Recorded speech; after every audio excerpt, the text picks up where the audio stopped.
Magandang araw mga kapuso, narito po ang mga kapanapanabik na ganap dito lamang po sa Kamao. Dahil nga sa video na in-upload noong naglaban sina Makmak at Lance, ay talaga namang galit na galit si Lance dito kay Makmak dahil nga pahiyang pahiya itong si Lance mga kapuso dahil nga natalo ito si Lance noon at nanalo nga itong si Makmak. Masaya naman si Makmak dahil nga akala niya ay binested siya ni Chloe, ngunit hindi pala mga kapuso dahil nga umuuna si Chloe na maging girlfriend nitong si Makmak at talaga namang masaya ang ating bida. Samantala mga kapuso, dahil nga unti-unti nang sumisikat itong si Makmak ay ang dami ng mga social media na kumukuha sa kanya ng mga impormasyon o kumukuha ng kung ano ang kanyang gustong gawin o sa hinaharap pa para maging magaling siya at sikat na boksingero.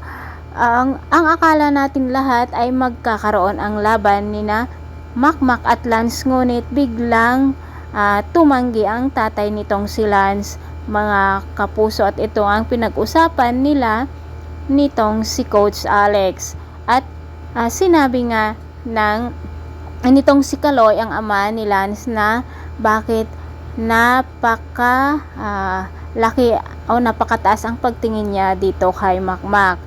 At sabi naman nitong si Coach Alex na malaki ang kumpiyansa niya dito kay Makmak at isa daw siyang magiging sikat na boksingero sa Pilipinas. At sinabi pa niya na mark my word dito kay Kaloy, at napag-isip nga si Kaloy mga kapuso. Samantala, nag-utos ng mga tauhan o mga lalaki itong si Kaloy at Lance upang kidnapin nila si Makmak mga kapuso, ngunit nakatakbo ito at ang dalawa niyang kaibigan ang nakuha ng mga kalalakihan. Dahil nga gustong iligtas ni Makmak ang kanyang mga kaibigan ay pumunta siya dito kung saan narinig niya ang baril o putok ng baril mga kapuso, at dito nga kayang iligtas ni Makmak ang kanyang mga kaibigan, lalo pat mga armado ang lalaki o ang mga lalaki na kumidnap dito sa dalawa. Samantala mga kapuso, dahil nga naibenta na ni Domeng ang kanyang bahay dahil nagasto niya ito sa ospital, lumipat siya sa isang luma at maliit na apartment.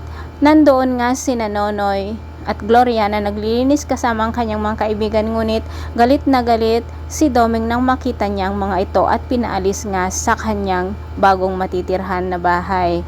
Hanggang ngayon ay hindi pa rin talaga matanggal ang galit ni Domeng dito sa kanyang anak na si Nonoy. Samantala, ito namang si Nadia ay ayaw niya pa rin na maging isang boksingero kagaya ni Nonoy ang kanyang anak na si Makmak, kung kaya't tutol pa rin siya dito sa pagpasok ni Makmak sa boksingero mga kapuso. Pakaabangan po natin kung maililigtas ni Makmak ang kanyang mga kaibigan. Maraming salamat. Bye bye.